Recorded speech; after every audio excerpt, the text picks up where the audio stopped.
I wasn't supposed to be anyone's wife again. That was the promise I made to myself 3 years ago, standing in a two-bedroom apartment with $42 in my checking account and a 3-year-old boy asleep on my shoulder. And yet there I was on a Saturday night in Manhattan, sitting alone at a wedding that probably cost more than my annual salary, smoothing down a navy blue dress I'd bought on clearance for $89. The ballroom glittered with crystal chandeliers and gold-trimmed mirrors, the kind of place where even the air felt expensive. I didn't belong there. I knew it. Everyone else knew it. The other women had diamond bracelets and husbands who rested possessive hands on the small of their backs. I had a babysitter charging $18 an hour and a text message from my son asking if I'd be home before he fell asleep. I kept checking my phone under the table, pretending I was busy, pretending I wasn't the only adult at table 12 without a date. That's when the room shifted. Not loudly, not dramatically, just a subtle quieting, like the music dropped half a note. I looked up and saw him. Adrian Romano. I didn't know his name yet, but I knew the effect. 6'2", maybe 6'3", broad shoulders under a perfectly tailored black suit. Dark hair brushed back like he didn't need to try. He didn't smile. He didn't wave. He just walked in, and people moved. Not because he asked them to. Because they wanted to. I told myself not to stare. Men like that didn't notice women like me. Single mom. 30 next spring. Faint line between my brows from worrying about rent and pediatric copays. But then his eyes moved across the room and stopped. On me. I felt it like a spotlight. I looked behind me to make sure there wasn't someone else more interesting. There wasn't. He started walking in my direction, slow, deliberate steps across marble floors that reflected the chandelier light like water. My pulse ticked up. This was ridiculous. He was probably heading to the bar. Except he didn't stop at the bar. He stopped at my table. At my chair. Up close, his presence felt different. Not loud. Controlled. Like he measured every breath. His cologne was subtle, clean, nothing overpowering. You look like someone who doesn't belong here either, he said, voice low enough that only I could hear. I blinked. Excuse me. He glanced around the room, then back at me. His eyes weren't cold. They were calculating. Observing. I need a favor, he said. No introduction. No small talk. Pretend you're my wife. Dance with me. I actually laughed. A short, nervous sound. I'm sorry. 5 minutes, he said. That's all. I should have said no. I should have gathered my purse and left. I had a child at home. I had responsibilities. I didn't play pretend anymore. But something flickered in his expression. Not arrogance. Not flirtation. Urgency. Why me? I asked. His gaze softened just slightly. Because you're the only one here who isn't trying to impress me. My throat went dry. Around us, I became aware of other eyes watching. Men near the back of the ballroom. Watching him. Watching me. I suddenly understood this wasn't about romance. It was strategy. 5 minutes, I repeated. He offered his hand. Large. Steady. Waiting. I placed my palm against his, telling myself this was harmless. Just a dance. Just pretending. But the moment he pulled me to my feet, his hand settling respectfully at my waist, I felt something shift. Not in the room. In me. The band started another slow song. We stepped onto the polished floor, bodies moving in practiced rhythm.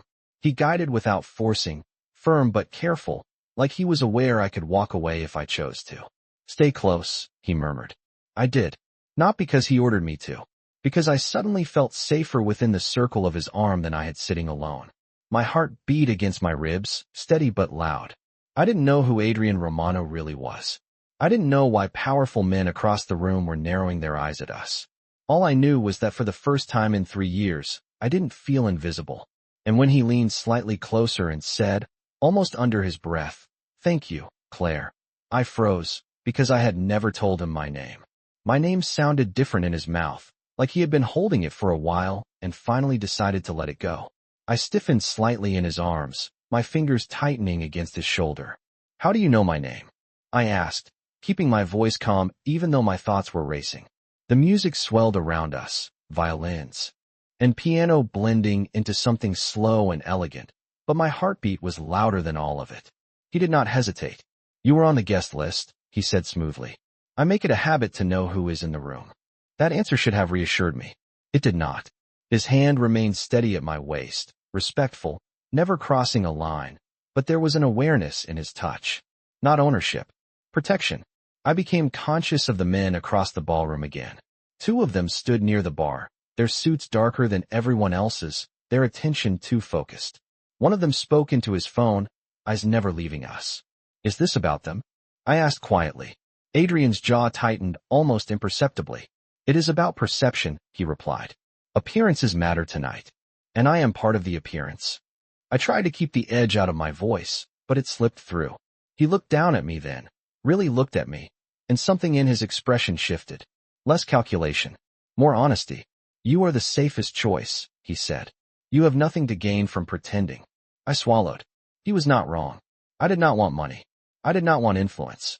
I wanted to leave in 30 minutes, relieve the babysitter, and tuck my son into bed.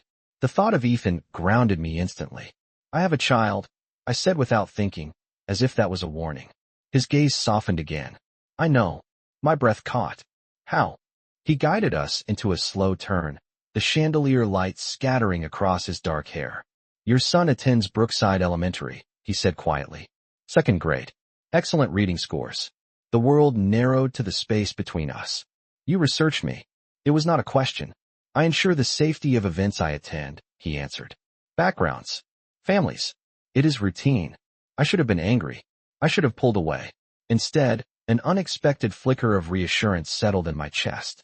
He knew about Ethan, and yet he had still approached me. Not as a liability. Not as a complication. The song shifted into a softer bridge, the tempo slowing. His thumb brushed lightly against the fabric at my side. Not intimate, just present. You can walk away, he murmured. No one will stop you. That was the first time he had given me an exit. It mattered more than I expected. I glanced toward the doors. Freedom was only 30 feet away, but the two men near the bar had moved closer to the dance floor. Watching. Waiting. If I leave, I said, does that create a problem? His eyes flicked past me briefly, then back. It complicates things. There it was. The truth. I exhaled slowly. 5 minutes, I reminded him. 5 minutes, he agreed.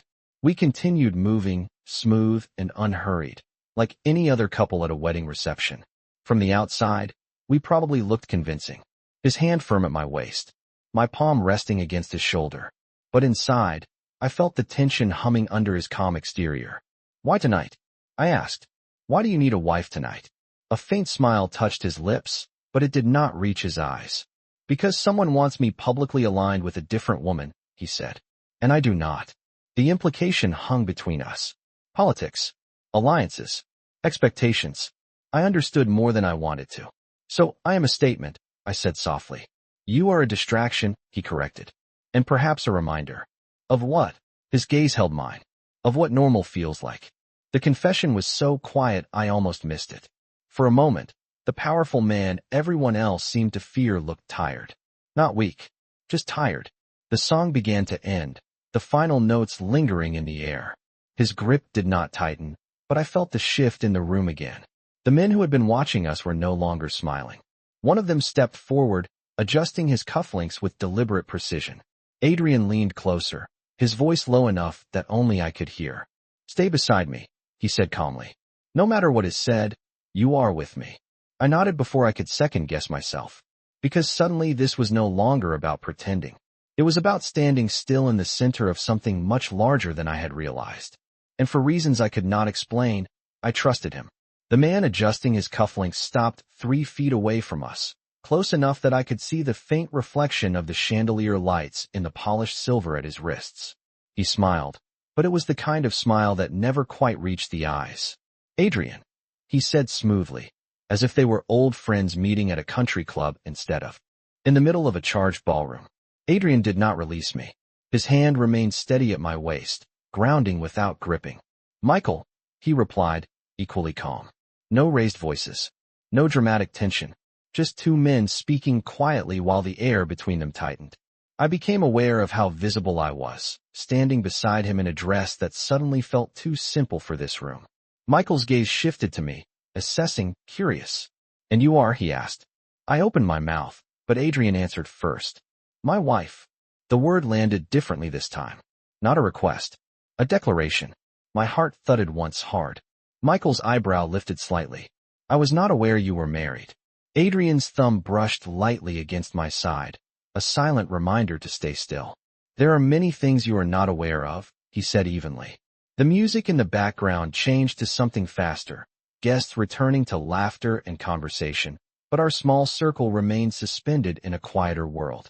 Michael studied me for a long second too long. Congratulations, he said finally, though the words sounded more strategic than sincere. You chose an interesting evening to make such an announcement. Adrian's expression did not shift. I did not make an announcement, he replied. You assumed. There was a pause, subtle but heavy. I could feel my pulse in my fingertips. I had never been part of something like this. Never stood at the center of unspoken negotiations disguised as polite conversation.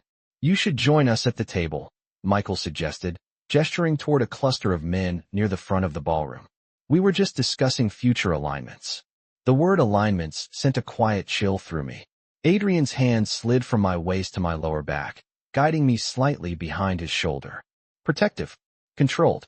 Not tonight, he said. Tonight, I am here for the bride and groom. Michael's gaze flickered to me once more. Of course, he replied. Enjoy your evening. He stepped back, smoothing his jacket as if nothing significant had occurred, and returned to his group. The moment he turned away, I released a breath I did not realize I had been holding. Adrian's posture shifted almost imperceptibly, tension easing by a fraction. Are you all right? He asked quietly. The question surprised me. I think so, I answered honestly. Was that what you were avoiding? He nodded once. Among other things. We remained standing on the edge of the dance floor, no longer moving, but still close enough to appear united.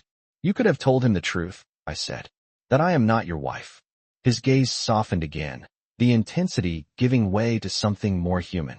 And place you in the center of speculation? He asked gently. You do not deserve that.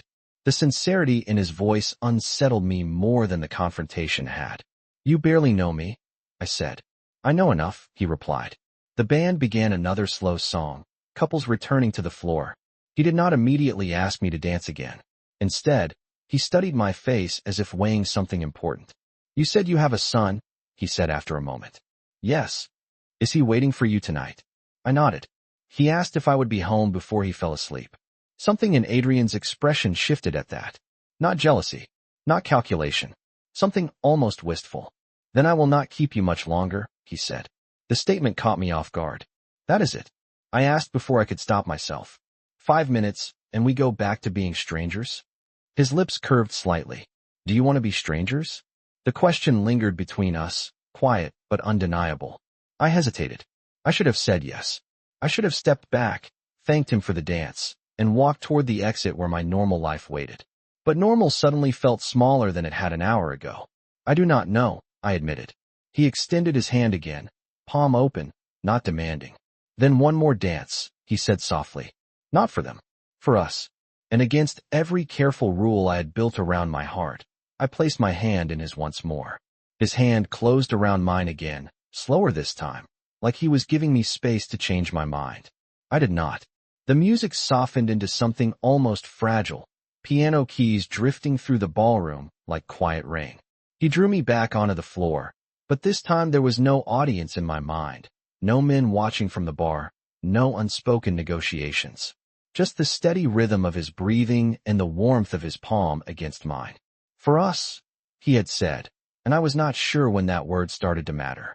We moved without hurry, my heels, gliding over polished marble, his steps precise but unforced. He did not pull me close. He allowed the distance of a few respectful inches, enough for air to exist between us, enough for choice. You are thinking too much, he murmured quietly. I exhaled, surprised that he could read it so easily. That is what single mothers do, I replied. We think ahead. We calculate risk. His lips curved faintly. And what is the risk tonight? I considered that. The risk was not him. It was what he represented. A world larger and heavier than my small, carefully managed life. A world where men like Michael spoke in coded language and every glance carried weight.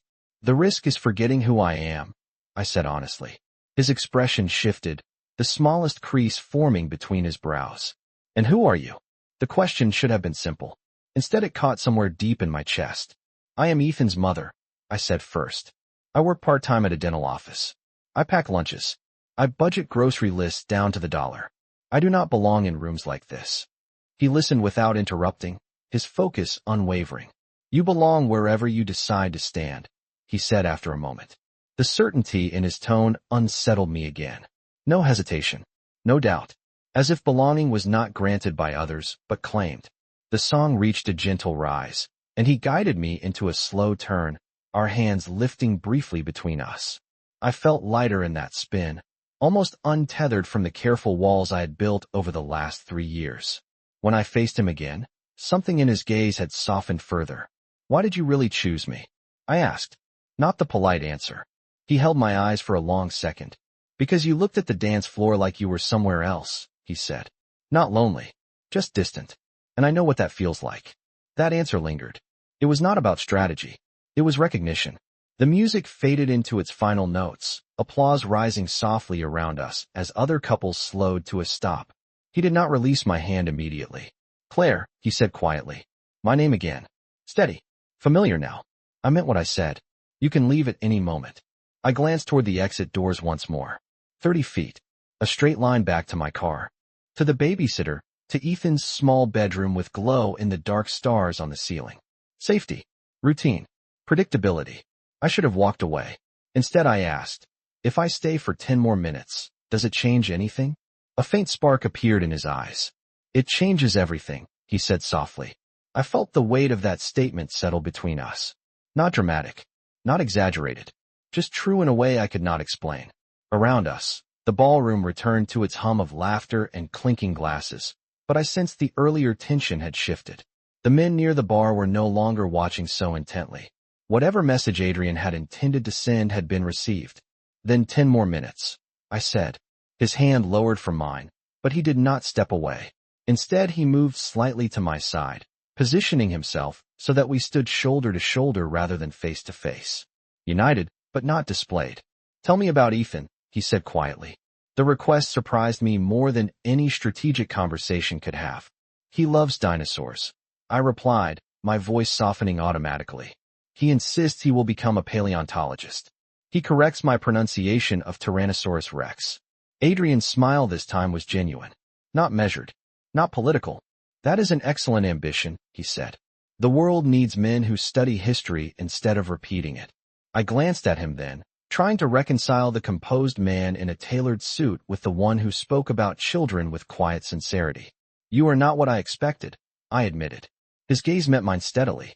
Most people never look long enough to see past expectation. And for the first time that evening, I realized that perhaps neither had I. 10 more minutes turned into something quieter than I expected. We did not return to the center of the dance floor. Instead, Adrian guided me toward the edge of the ballroom, where tall windows overlooked the Manhattan skyline. The city lights shimmered against the dark glass, yellow and white stretching for miles, taxis moving like slow fireflies 12 stories below. From here, the music softened, the conversations blending into a distant hum. "You are watching the exits again," he observed gently. I did not deny it. "Old habit," I said. "When you raise a child alone, you always know where the doors are." He nodded as if that made perfect sense. "That is not weakness," he said. "That is awareness." His words settled into me more deeply than they should have. Most people called it anxiety. He called it awareness. My phone vibrated lightly in my clutch. My heart skipped before I even looked. "Babysitter." I stepped a few feet away to answer, my voice lowering automatically. "Hi, Jenna. Is everything okay?" I listened, shoulders easing when I heard Ethan's voice in the background asking for another bedtime story. "Yes, I will be home in about 20 minutes, I said. "Thank you." When I ended the call, Adrian was watching me, not intrusively, just waiting. "He is fine," I said before he could ask. He wanted one more story. "You should give it to him," Adrian replied immediately. There was no hesitation in that answer. No subtle pressure to stay longer. Just a simple priority. I studied him, searching for the performance I had grown used to from men who spoke kindly only when it benefited them. I did not find it. "You really do not expect anything from this," I said quietly. His gaze held mine. "I expect that you will remember I treated you with respect." The honesty of that statement took the air from my lungs. No grand promises. No dramatic declarations. Just dignity. Around us, laughter rose near the bride and groom's table, glasses clinking in celebration. The world continued, ordinary and bright. Yet I felt as if I were standing at the edge of something fragile and new. What happens after tonight? I asked. You return to your life, he said. And I return to mine. He paused briefly. Unless you choose otherwise. The choice again. Always the choice. It unsettled me because it placed the power back in my hands. You are not afraid I will talk? I asked. His expression remained calm. About what? About you. The men watching. The conversation earlier. He tilted his head slightly. You are not the kind of person who seeks attention through other people's secrets. The certainty in his tone made me feel seen in a way that was almost uncomfortable. He had studied me, yes. But he had also understood me. You seem very sure of that, I said. I am, he replied simply. Silence settled between us, but it was not awkward. It felt like the quiet after a storm that never fully arrived. My heels shifted slightly against the marble floor as I turned toward the windows again. You said earlier that appearances matter tonight, I said. Did it work? He glanced across the ballroom, scanning with the same measured calm. Yes, he said after a moment. It worked. There was no triumph in his voice, only resolution. Then I suppose my role is complete, I said lightly, though something inside me tightened at the thought. He did not argue. He did not persuade. He simply stepped closer, closing the respectful distance we had maintained all evening without crossing it. Claire, he said softly, and the way he spoke my name no longer startled me. If I ask to see you again, it will not be as part of a strategy. My breath slowed. And if I say no?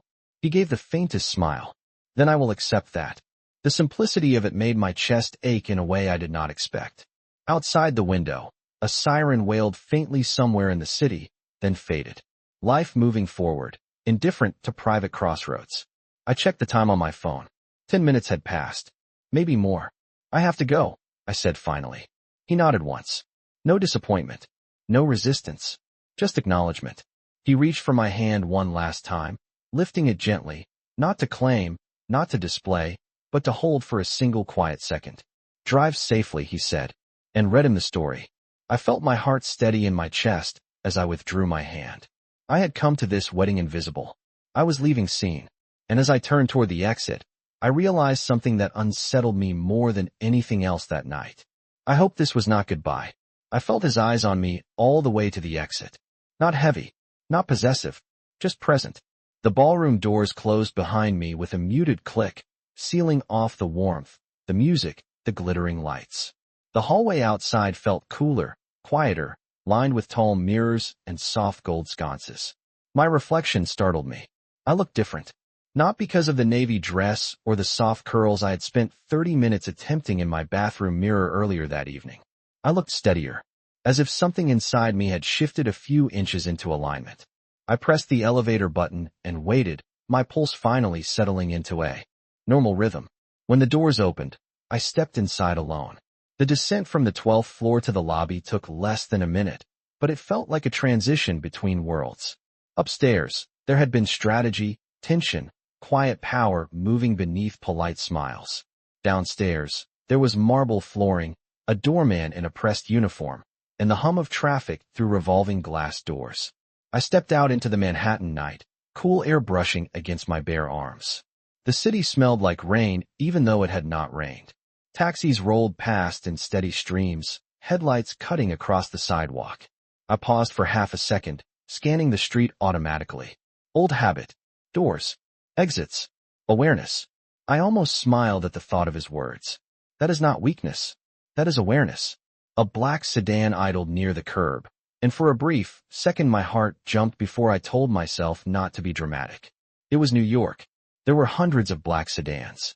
I walked past it, heels tapping lightly against concrete, and reached my car parked half a block down. My sedan was 8 years old and slightly dusty from a week of work and school drop-offs. It felt grounding in its ordinariness. I slid into the driver's seat and closed the door, exhaling slowly. Silence. No chandeliers. No watchful eyes. Just the faint hum of the engine as I turned the key. I checked my phone before pulling away. No new messages. I hesitated, then opened my contacts as if I expected to see his name already saved there. It was not. Of course it was not. He had not asked for my number. He had not offered his. There had been no dramatic exchange of information. Just a dance. Just a choice. I drove through the city streets carefully, keeping to the speed limit, stopping fully at every red light, as if caution could restore the balance of my normal life. The skyline shrank behind me, replaced by quieter neighborhoods and dimmer streetlights. My thoughts replayed the evening in fragments. His hand steady at my waist. The way he said my name. The question he asked. Do you want to be strangers? I tightened my grip on the steering wheel. I did not know the answer. That unsettled me more than anything else. When I pulled into my apartment complex parking lot, I noticed another vehicle at the far end. Dark. Parked. For a split second, awareness sharpened again, but then a family exited the building laughing, groceries in hand, dissolving my suspicion. You are overthinking, I told myself. I gathered my purse and stepped out into the softer suburban night air. My building smelled faintly of laundry detergent and carpet cleaner. Familiar. Safe. I unlocked my door quietly and stepped inside. The living room lamp was on. Jenna stood from the couch, smiling. He is almost asleep, she whispered. I thanked her, paid her, and locked the door behind her once she left. The apartment felt small compared to the ballroom, but it felt real. I walked down the narrow hallway and pushed open Ethan's bedroom door. He was curled under his dinosaur blanket, eyes half open. Mom, he murmured. I am here, I whispered back, slipping off my heels and sitting gently on the edge of his bed. Did you have fun? He asked sleepily. I thought about chandeliers and strategic conversations, and a man who saw too much and too clearly. Yes, I said softly. I had an interesting night. He nodded, already drifting. Can you read one page? I reached for the book on his nightstand, a worn hardcover about prehistoric creatures, and began reading quietly. My voice steadied with each sentence. This was my world. This was what mattered. When I closed the book and kissed his forehead, he was fully asleep. I lingered there for a moment longer than necessary, brushing his hair back gently. Then I stood and walked back to the living room. My phone sat on the kitchen counter where I had placed it earlier. The screen lit up suddenly, illuminating the dim room. A message notification appeared from an unknown number. My breath caught as I stepped closer. The text was simple. I hope he liked the story. Adrian. My heart stopped for exactly 1 second before it began beating twice as fast. The message glowed against the dim light of my kitchen, simple and precise. I hope he liked the story. Adrian. No last name. No explanation of how he had gotten my number. Just certainty. I stared at the screen as if it might disappear if I blinked too hard. He had waited. He had not texted while I was driving. He had not interrupted. He had known I would read to Ethan. First. That detail unsettled me more than the message itself. I picked up the phone slowly, aware of the quiet apartment around me. The refrigerator hummed softly. The clock above the stove ticked toward 10:45. Everything looked ordinary. Felt ordinary. But my pulse refused to match it. How did you get this number? I typed the question and erased it. It sounded accusatory. It sounded afraid. I did not want to sound afraid. Instead I wrote, he did. Thank you. I hovered over the send button longer than necessary. This was a choice. Just like every moment tonight had been a choice. I pressed send. The reply came almost immediately. I am glad. There was something grounding about the lack of drama. No elaborate words. No pressure. Just conversation. I leaned back against the kitchen counter, exhaling slowly. You move quickly, I typed before I could overthink it. There was a brief pause this time. Then his response appeared. Only when something matters. The words lingered on the screen, steady and deliberate. I felt that strange shift again, the one that had begun on the dance floor. I should not let this matter, I told myself. I had built my life carefully, piece by piece, after it had fallen apart. I knew the weight of disappointment. I knew the cost of trusting the wrong person. And yet, I found myself typing again. And does this matter? 3 small dots appeared almost immediately.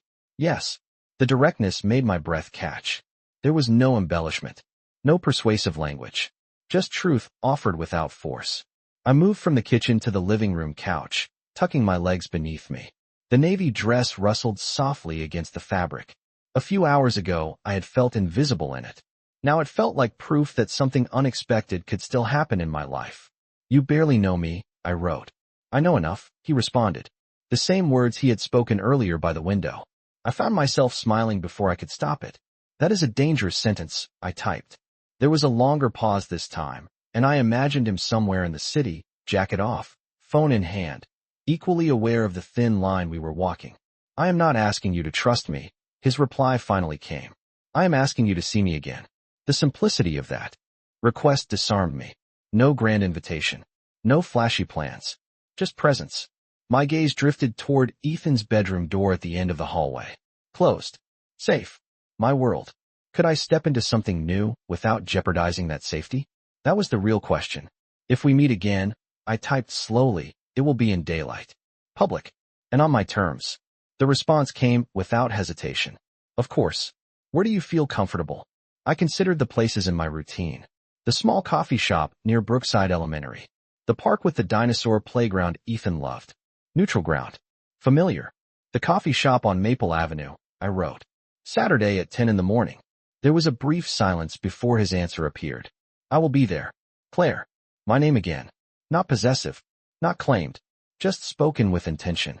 I set the phone down on the coffee table, staring at the dark screen after the conversation ended. My apartment felt different now. Not smaller.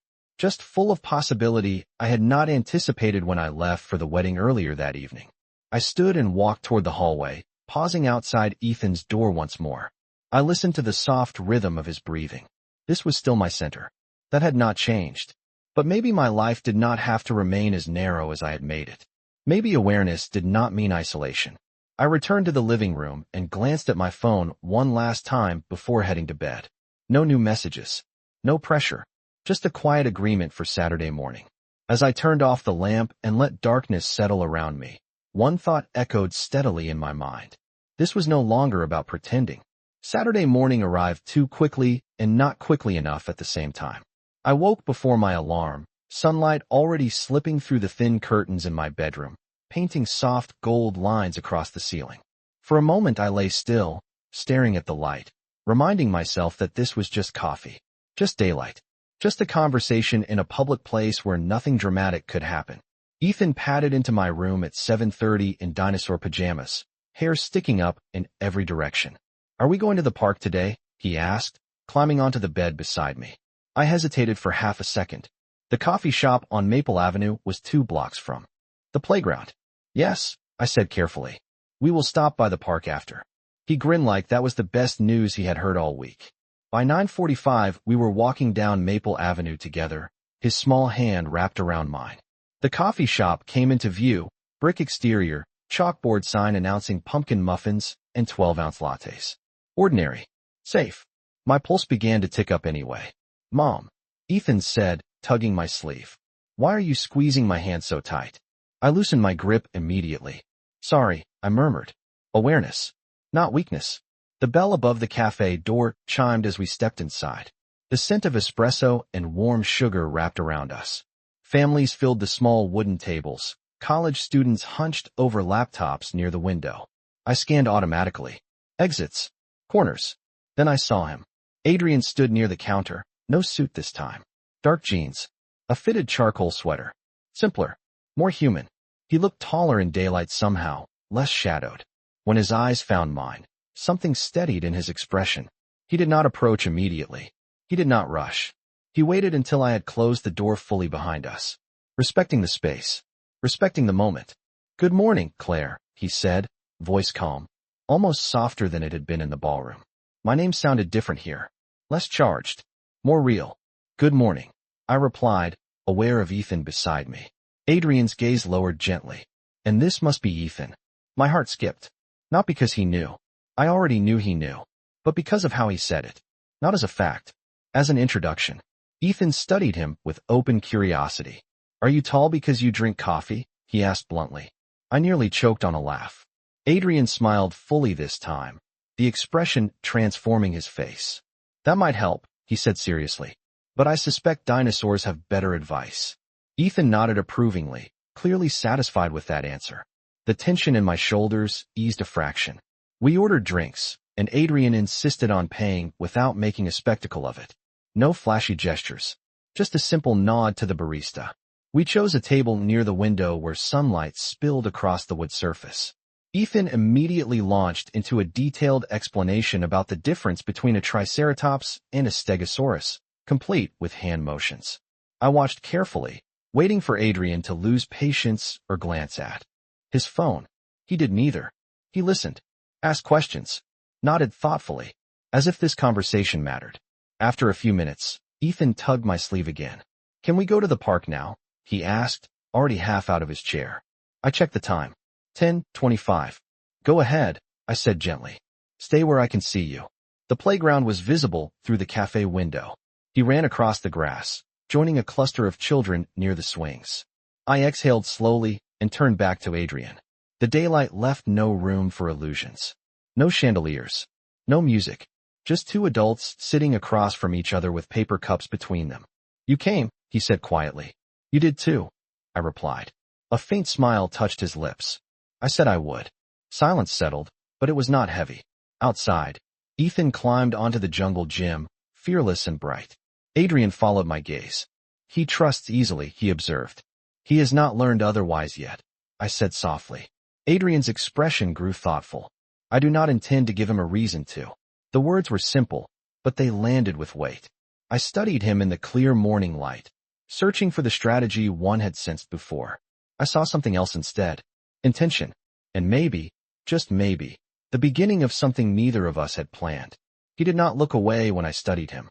Most men filled silence with noise. Adrian let it exist. Outside the window, Ethan leaped from one metal bar to the next, fearless in the way only children can be when they believe the ground will always be there to catch them. I wrapped my hands around my coffee cup, letting the warmth anchor me. "You said you did not intend to give him a reason to lose trust," I said quietly. "That is a heavy promise." Adrian nodded once. "I do not make promises lightly." His tone held no performance, no exaggeration, just fact. The cafe door opened behind us, the bell chiming sharply. I noticed Adrian's posture shift almost imperceptibly. Not tense. Aware. His gaze flicked toward the entrance for half a second before returning to me. "Does it ever stop?" I asked softly. "Scanning rooms. Measuring exits." A faint smile touched his mouth. "No," he said. "But it becomes quieter when I am somewhere I choose to be." The implication settled between us. He had chosen to be here. With me. With Ethan running across the grass outside. I watched the playground again. A larger boy had climbed onto the slide ahead of Ethan, blocking his path. For a moment, Ethan hesitated.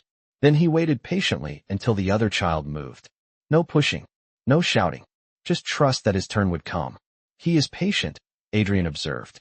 "He had to learn early," I replied. "I worked double shifts when he was younger. He learned to wait in daycare until I arrived." I did not know why I shared that detail. Perhaps because he listened without judgment. Adrian's fingers rested loosely around his cup. "You built stability from very little," he said. "Not praise. Recognition." My chest tightened slightly. "It was not graceful," I admitted. "There were months I thought I would not manage." His gaze held steady. "But you did." Outside, Ethan finally slid down the bright red plastic slide, laughter carrying faintly through the glass. The sound softened something inside me. "Your world," I said after a moment, "is not as simple as coffee shops and playgrounds." He did not deny it. "No," he said calmly. "It is not. And if that world touches mine." The question hovered, heavier than I intended. He did not answer immediately. Instead, he leaned back slightly in his chair, thoughtful. "Then I make certain it does not harm what matters to you," he said finally. There it was again. Not control. Not dominance. Protection offered without demand. "You speak as if you can control everything," I said quietly. "Not everything," he corrected. "Only my choices."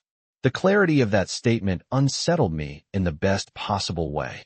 Outside, Ethan waved at me through the window, face flushed from running.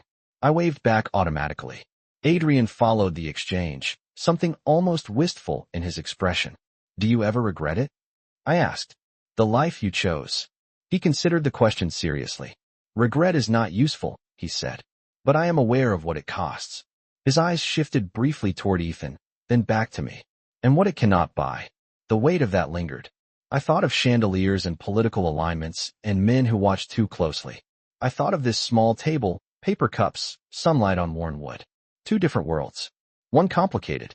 One fragile. "I cannot give you glamour," I said softly. "Or power. Or access." His lips curved faintly. "I did not ask for those." The bell above the cafe door chimed again, and this time two men entered wearing dark jackets despite the mild weather. They paused near the counter, scanning the room. My pulse ticked up instinctively.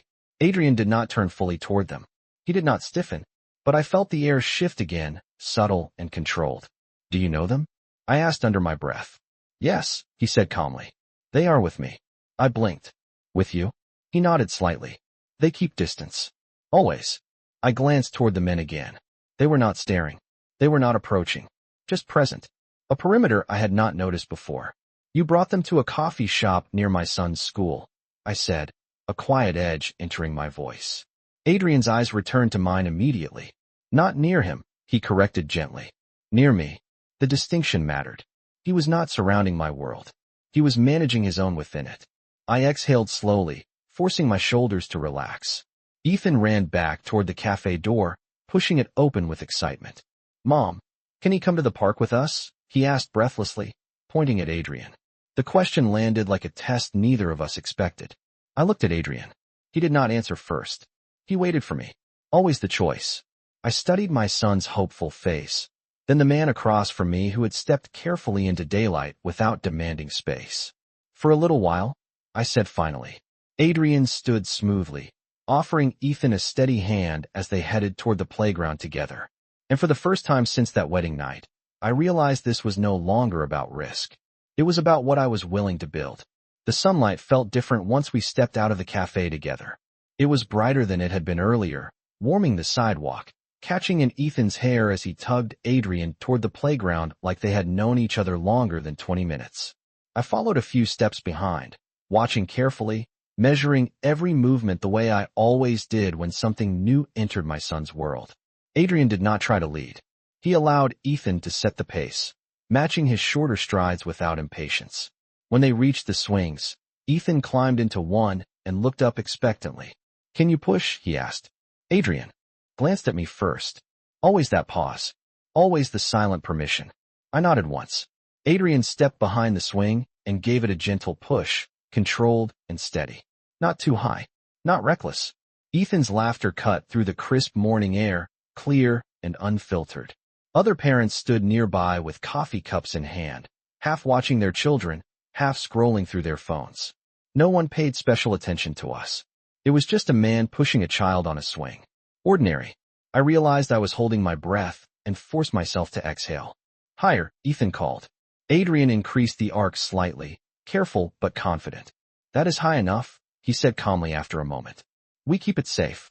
I felt something settle inside me at those words. We keep it safe. It was a phrase I had repeated to myself countless times over the years. Hearing it from someone else felt unfamiliar and strangely relieving. After a few minutes, Ethan jumped down and ran toward the climbing structure. Adrian did not hover. He stepped back beside me instead. He trusts you, I said quietly. Adrian watched Ethan scale the ladder with determined focus. Children sense intention, he replied. He sees that I am not here to disrupt him. I studied his profile in the daylight. Without the ballroom shadows, he looked less untouchable and more grounded. There were faint lines near his eyes I had not noticed before. Not from age, from weight. Your men, I said softly, glancing toward the edge of the park where the two dark jackets stood at a discreet distance. They are still watching. Adrian did not deny it. They will remain until I leave, he said. It is precaution, not intrusion. I considered that. The difference mattered. If this continues, I said carefully, there cannot always be men at the edge of my son's playground. His gaze shifted fully to mine. Serious. If this continues, he said, I will adjust my world so it does not shadow yours. The certainty in his tone was not boastful. It was deliberate. I searched his face for exaggeration and found none. Ethan reached the top of the structure and lifted his arms in triumph. Mom, look, he called. I waved, smiling. Adrian followed my gaze again, something reflective passing through his expression. You built this, he said quietly. This small, steady life. That takes more strength than most people understand. The recognition hit deeper than any compliment ever had. Strength is not glamorous, I replied. It is repetitive. It is showing up every day. He nodded once. Then perhaps I need more repetition in my life. I let out a quiet laugh before I could stop myself. The idea of Adrian Romano seeking repetition in a playground bordered on impossible, and yet here he stood, sunlight on his shoulders, watching a 6-year-old conquer a jungle gym. You do not seem like a man who changes direction easily, I said. I do not, he admitted. But I am not blind to what matters. There was a pause, and the weight of that sentence lingered between us. I felt it then. The shift from curiosity to possibility. This was no longer about a wedding dance or a strategic distraction. This was about whether two completely different worlds could intersect without collision. Ethan slid down the pole and ran toward us again, breathless. Can he come again next week? He asked, eyes bright with hope. The question felt heavier than it should have. Adrian looked at me, not answering first. Always the choice. My instinct was to protect, to slow everything down, to retreat to familiarity. But another instinct, quieter and braver, asked whether I was protecting Ethan or protecting myself from risk. I looked at my son, then at the man who had stepped carefully into daylight and never once tried to take control. We will see, I said softly. Adrian did not argue. He simply inclined his head slightly, as if accepting that building anything real required patience. And as Ethan grabbed both of our hands at once and pulled us toward the slide, I realized something unexpected. For the first time in years, I was not building alone. The moment Ethan pulled both of our hands toward the slide, something inside me shifted from caution to clarity. His fingers were small but determined, wrapping around Adrian's larger hand with absolute trust, as if the decision had already been made in his world. We walked across the rubber playground surface together, an uneven trio moving in sunlight that felt warmer than it had an hour ago. I watched every detail without meaning to. The way Adrian adjusted his pace to match Ethan's shorter stride. The way he released my hand first when we reached the slide, allowing space instead of claiming it. Always space. Ethan climbed the ladder quickly, turning at the top to make sure we were watching. Look at me, he called, fearless and bright. We are watching, Adrian replied calmly. There was something steady in his tone, something that did not compete for attention but offered presence instead. Ethan slid down, shoes scraping lightly against plastic, laughter bursting out of him as he landed. He ran straight into my legs, wrapping his arms around me before darting back toward Adrian. You go, he insisted, pointing at the slide as if it were a sacred challenge. Adrian hesitated for a fraction of a second, then surprised both of us by climbing the ladder with quiet confidence. He did not rush. He did not dramatize it. He simply followed through. When he slid down, controlled and almost amused, Ethan cheered as if a great victory had occurred. I caught myself smiling in a way I had not in a long time. Not polite, not cautious, genuine. A few parents nearby began to notice us, curious but not concerned. To them, this was ordinary. A Saturday morning. A father figure at the park. The word caught in my mind. Father figure. I felt the weight of it immediately and forced myself to breathe. This was not that. Not yet. Perhaps not ever. It was one morning. One coffee. One decision at a time. Adrian stepped back toward me once Ethan ran to the monkey bars. You are thinking again, he said quietly, not unkindly. I nodded. That is what I do. His gaze followed Ethan's movements, alert but calm. You are allowed to move slowly, he said. I am not here to rush you. I studied him, sunlight cutting across his features, softening the edges I had first seen in the ballroom. You are not used to waiting, I said. It was not an accusation. It was an observation. A faint smile touched his mouth. I am learning. The honesty in that answer felt heavier than any grand declaration could have. Ethan reached the end of the monkey bars and dropped safely to the ground. He turned and ran toward us again, breathless and flushed. Can we get ice cream? He asked, hopeful and impulsive in the way only children can be. I laughed softly. It is 10:30 in the morning. Adrian glanced at his watch, then at Ethan. There is a place on the corner, he said calmly. They serve small cups. I raised an eyebrow. You already know that? He met my gaze without hesitation. I prepare. I shook my head, unable to suppress a smile. Ethan took that as agreement and grabbed our hands again, pulling us toward the park exit. As we walked, I became aware of the two men at a distance shifting subtly to follow. Adrian noticed my glance. They will remain out of sight, he said quietly. I promise. The word promise carried more weight this time. I nodded once, accepting it for now. The ice cream shop was small and bright, pastel walls and chalkboard menus listing flavors in looping script. Ethan chose chocolate with rainbow sprinkles, sitting at a tiny metal table near the window. Adrian and I stood nearby, watching him concentrate on keeping the melting scoop from dripping onto his shirt. "This is not what I expected," I admitted softly. Adrian's gaze did not leave Ethan. Neither did I. There was no regret in his voice. Only something steadier. Possibility.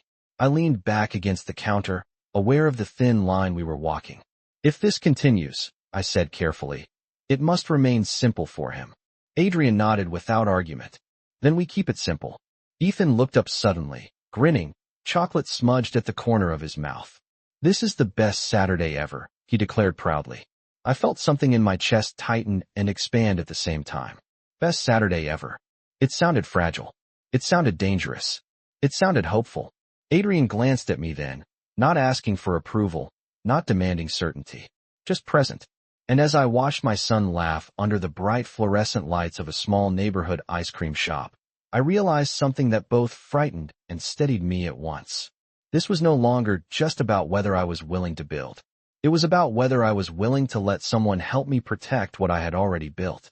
Chocolate ice cream melts faster than you expect, especially in small hands that get distracted easily. I reached for a napkin just as a drop slid toward Ethan's wrist, and Adrian moved at the same time, offering his own. Our fingers brushed for half a second. Not dramatic. Not electric. Just real. Ethan laughed at something only he understood, completely unaware of the quiet shift happening between the two adults standing over him. "Slow down," I told him gently. "It is not going anywhere." Adrian smiled slightly at that. "Sometimes it does," he said, almost to himself. I glanced at him. There was something different in his tone. Less controlled. More reflective. Ethan finished his ice cream with proud determination and announced that he was going to look at the toy dinosaur display near the counter. The shop owner smiled indulgently as he wandered toward the shelf. That left Adrian and me standing side by side in the small pastel-colored space, the hum of the freezer filling the silence. "You are very careful," he said quietly. "With him. With me." I folded the used napkin in my hand. "Careful is how we survive." He nodded slowly. "And thriving." The word lingered between us. I had not thought about thriving in a long time. Surviving had been enough. Thriving feels risky, I admitted. Adrian's gaze did not waver. "So does standing still," he replied. The truth of that unsettled me. I had convinced myself that predictability was safety, that routine meant protection. But routine could also become a cage if I let it. Ethan returned holding a small plastic dinosaur. "It is only $3, he said hopefully, eyes wide. I reached for my wallet automatically, but Adrian was faster, already placing a few bills on the counter. "You do not have to," I began. He shook his head gently. "I want to." No grand gesture. No attempt to impress. Just a small kindness offered without expectation. I studied him carefully. "You cannot buy your way into his life," I said softly. "I know," he replied immediately. And I would not try. The certainty in his voice eased something tight in my chest. We stepped back outside into the mild late morning air, Ethan clutching his new dinosaur like treasure. The park had grown busier, more families arriving, more noise filling the space. Adrian's men remained at a distance, blending into the background. I noticed one of them speaking quietly into his phone before stepping farther away. "They are leaving," Adrian said quietly, noticing my glance. "You do not need them here anymore?" I asked. He met my eyes. "Not when I am standing in sunlight." The statement carried more meaning than the words themselves. Ethan tugged my sleeve again. "Can he come to my soccer game next week?" he asked without hesitation. The question felt heavier than the ice cream shop, heavier than the playground. A soccer game meant routine. It meant return. I looked at Adrian. He did not answer for me. He did not even look expectant. He simply waited. The choice again. Always the choice. "If he would like to," I said carefully. Ethan beamed and ran ahead toward the swings one last time before we left. Adrian's shoulders seemed to ease, though his posture remained composed. "I do not enter spaces lightly," he said quietly. "If I come next week, it will be because I intend to stay." The air felt still around us for a moment. Stay? Not hover. Not visit. Stay? "My life is small," I said, almost defensively. "School pickup lines. Grocery lists. Weekend laundry." His expression softened in a way I had not seen before. "Small does not mean insignificant," he said. "Small means intentional." The words settled deeply. Intentional. I had built my world intentionally. Piece by piece. Dollar by dollar. Tier by tier. And now someone was asking to step into it not with noise, not with force, but with care. Ethan ran back toward us, slightly out of breath. "We have to go home," he announced dramatically. "I need to show Grandma my dinosaur on video call." I laughed softly. "All right." Adrian walked us back toward the sidewalk, pace unhurried. At the curb, he stopped. Not too close. Not distant either. Balanced. "Next Saturday," he said quietly. Not a question. Not a command. A continuation. I nodded once. "Next Saturday." Ethan waved enthusiastically as we walked toward the car. I felt Adrian's gaze on us, steady but not claiming. When I buckled Ethan into his seat and closed the door, I looked back once more. He was still standing there, sunlight catching in his dark hair, hands relaxed at his sides. And for the first time since I learned how to survive alone, I allowed myself to imagine what it might look like to thrive with someone beside me. The week moved differently after that Saturday. Not louder, not dramatic, just different. I noticed it in the small pauses between moments. When I stood in the school pickup line on Tuesday afternoon, I caught myself scanning the street out of habit and then, almost smiling, wondering if he would ever choose to stand there one day, hands in his coat pockets, looking slightly out of place among minivans and folding chairs. On Wednesday night, when I folded laundry at the kitchen table, I found myself thinking about the word he used. Intentional. I had built my life intentionally. Every grocery list calculated. Every bill paid on time. Every bedtime story read, even when I was exhausted. I had confused stability with limitation. I had convinced myself that if I kept my world small enough, nothing could break it again. But small and intentional were not the same thing. Friday evening arrived quietly. Ethan practiced his soccer drills in the living room, the soft foam ball bouncing against the couch, while I reminded him to be careful near the lamp. "Is he coming tomorrow?" he asked casually, not looking at me. I paused for a fraction of a second. "He said he would," I replied evenly. Ethan nodded, satisfied, as if that was enough. Children accept promises at face value. They do not dissect tone. They do not analyze motive. They simply believe. That trust felt heavier than anything else in my life.